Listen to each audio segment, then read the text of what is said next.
یه چیزی که تجربه خودمه بهتون بگم.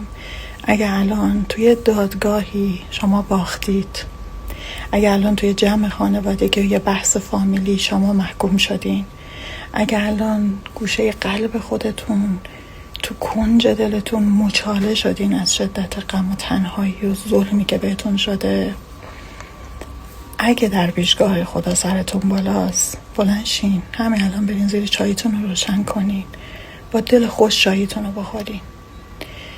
نمیگم کی، نمیگم از کجا، حتی بهش فکرم نکنین، چون به عقل جن میرسه، به عقل شما نمیرسه.